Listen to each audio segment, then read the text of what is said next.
Good morning, everyone. Thank you for being here this morning. It's a wonderful, wonderful day. I can hear the washing machine running in the background, so if you'll excuse me for a second, I'm going to try and lighten that noise a bit.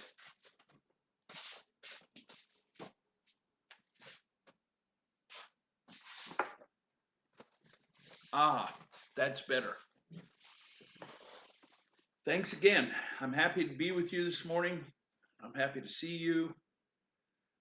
I hope that your day is good. I hope that you have had a wonderful Thanksgiving and shared fun and love and hugs with your family, ate some great food, and all is well. So let's begin as we do with a few breaths. So we breathe in through the nose, hold, and out through the mouth. And so let's begin. In,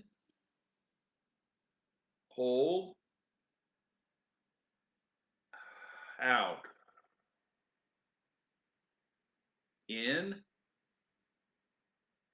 hold, out. In, hold, out. Continue.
In,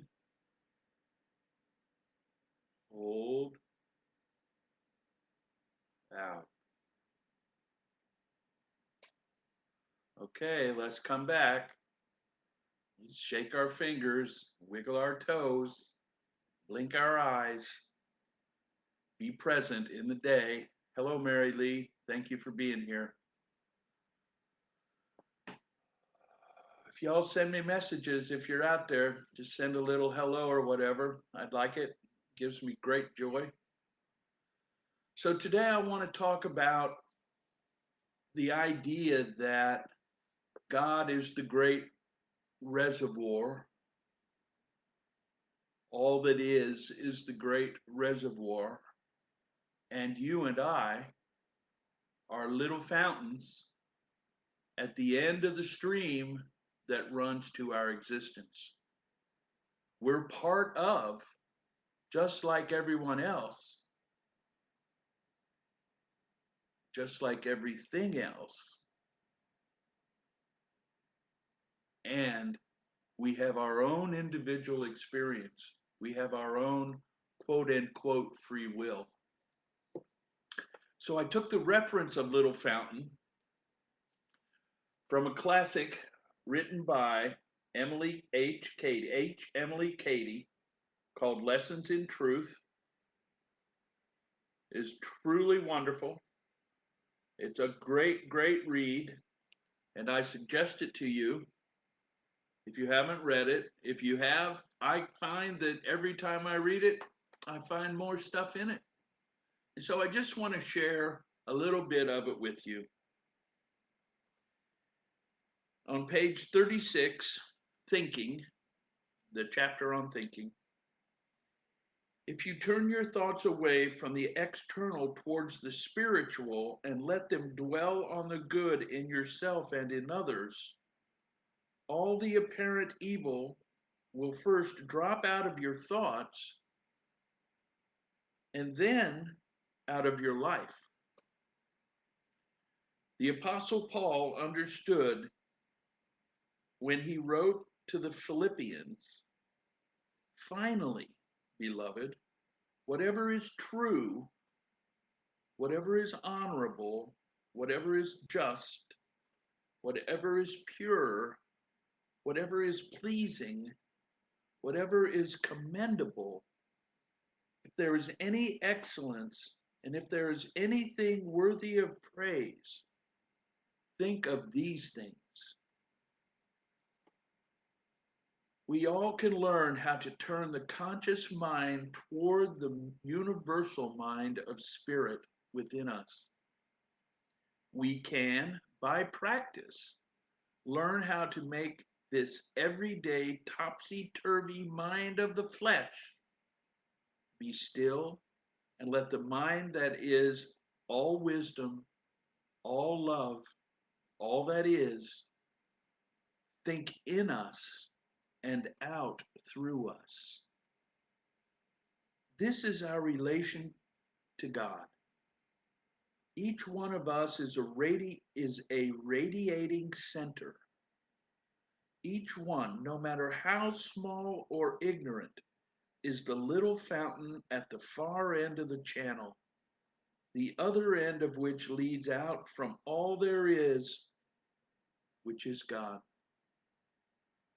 This fountain represents our free will of individuality as separate from the great reservoir, and yet as one with that reservoir, in that we are constantly fed and renewed by God. And without God, we are nothing.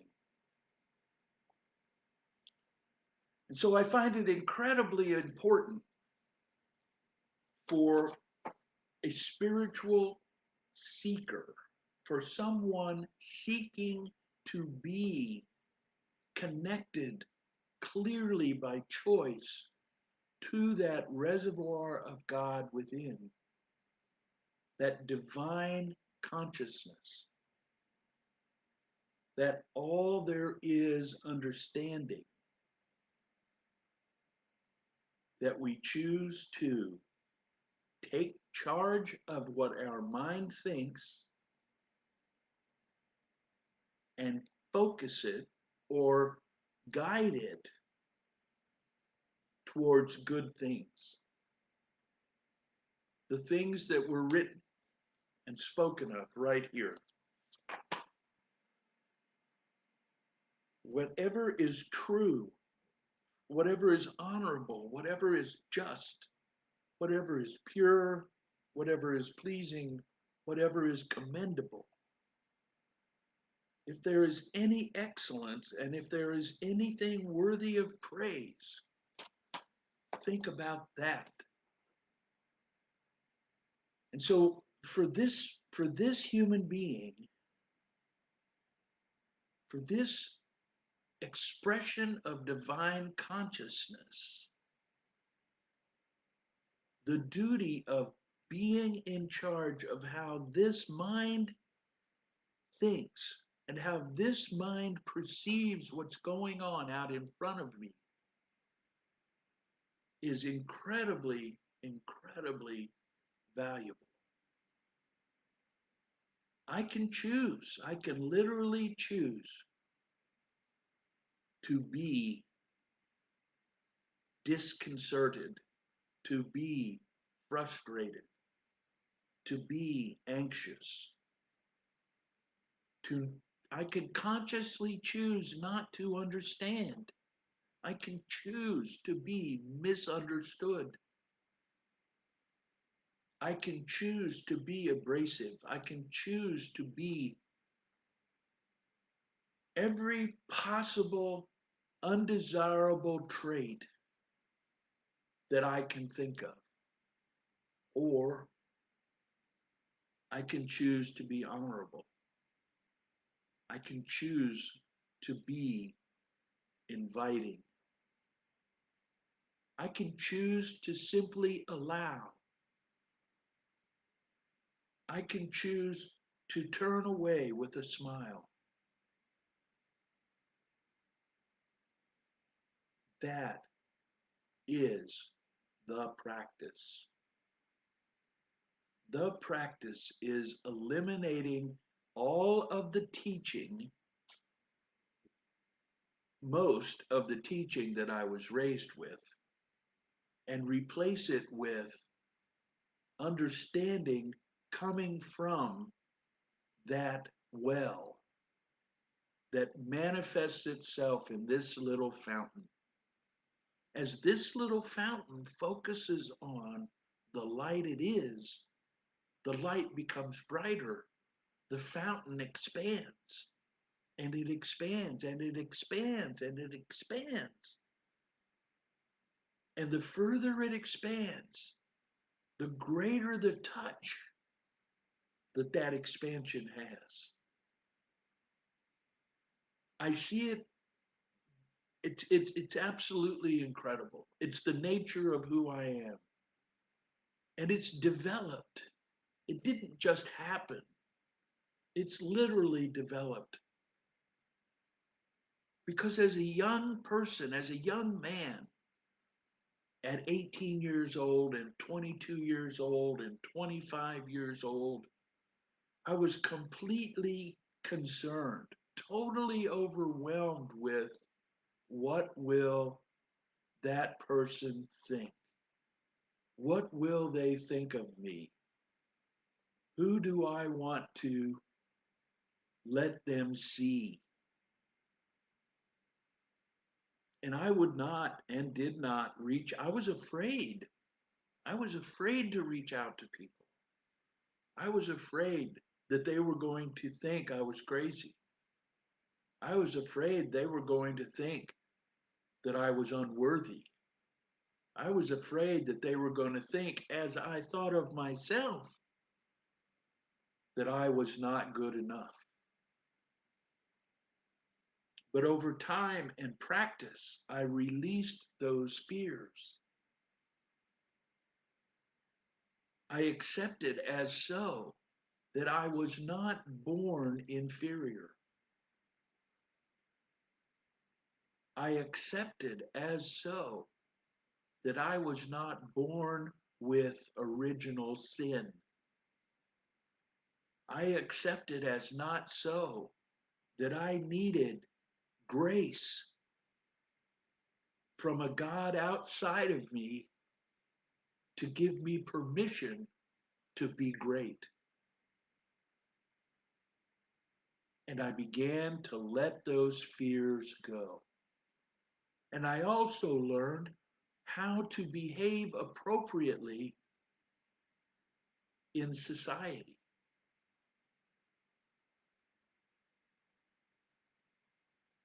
If you look at a pride of lions on the television and watch what's going on in that group, there's a particular order that is manifest that if any one of the lions upsets that order, another lion will growl at it or reach out and swat it.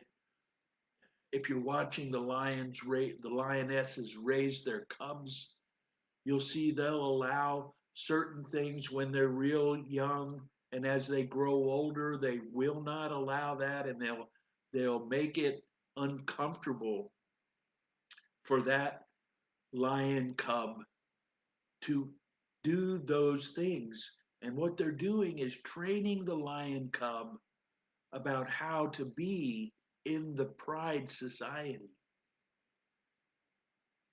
Now, where the lions get a break is they don't have free will. They act as they act because it's the appropriate way to act as a lion. We, human beings, have free will and we get to choose how to act. And so our parents and their parents and their parents and their parents all the way back for the last 2,000 years here in the West, in the United States of America, have been trained to accept that I am born damaged, that I require salvation from something outside of myself. And the way that that is taught and the way we are conditioned to accept that there are certain social abilities that are required of us to interact with our fellow human beings, that fundamental training mechanism is one of fear, which is where that I am damaged, I need salvation comes from. It's a tradition. It's not a fact. It's not true. But it's been a tradition for so long, and it's been part of the collective consciousness for so long that all of a sudden the lion's share, haha, no pun intended, the lion's share of the population believes that it's true in the United States of America and in the Western world where Christianity is so empowering or disempowering according to your perception. I am not damaged. You are not damaged. You are created in the divine presence of God. You are created of the essence. We are all one thing. The concept of creation gets a bad rap as well. The creation concept is something outside of myself created me, and therefore I am. How about if I am all that is, and out of that, this expression of all that is manifest? All that is was aware of all that is and decided it wanted to look at itself specifically as Paul Fitzsimmons. And as Paul Fitzsimmons changed and grew, Paul Fitzsimmons took on other mantles, other wraps.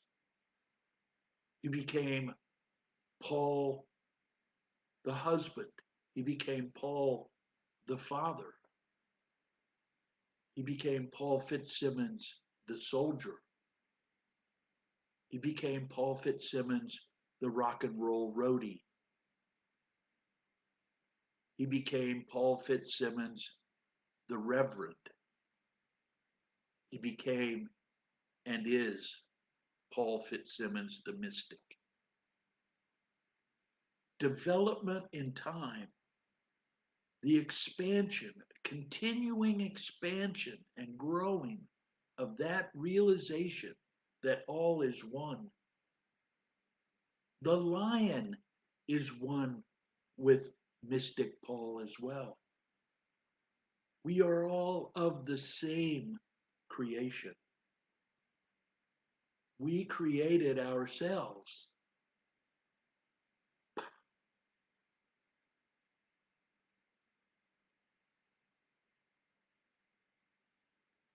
Embrace yourself as all that is. Embrace yourself as the best it gets and act accordingly. I honestly came to the understanding that I chose to act what I called badly at the time. But what I realized today was simply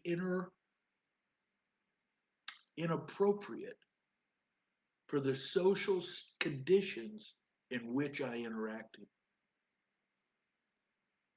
If I live alone on an island and there is no one else around, I can do and act and be whatever, and it's not going to make any difference. But that's not the reality I live in. I live in a social environment, and we human beings are the wildest of the wild animals on the planet. We can, out of conscious choice, we choose to be nurturing and loving and forgiving, or we choose to be hateful and murderous and cannibal. Oftentimes we don't even know that we choose. And most of us do not realize that every single action that is taken by a human being is a matter of choice. I am the presence of God wherever I am. You are the presence of God wherever you are. You can choose, and you must choose. Because, as is frequently said here in 2020, to not choose is in fact a choice. So choose. Choose honor. Choose love. Choose forgiveness. Choose to release yourself from the self righteousness of judgment and be free and realize that I am the presence of God wherever I am. Only you can say that for yourself. I cannot say for you, I am the presence of God wherever I am, because when I say I am the presence of God, I am. You must say, I am the presence of God. And you must say it frequently. You must overcome the training that was you were raised with that says that you're inferior. You're not good enough. You're not taken care of. You're not well. You're not understood. None of that is so. What is so is you are the fountain at the end of the stream, running from all that is, sitting in the beautiful glade with water running or energy or love flowing to you, just waiting for you to embrace it. I so love you. You are, as I am, the presence of God wherever you are. I salute you. Namaste. Namaste.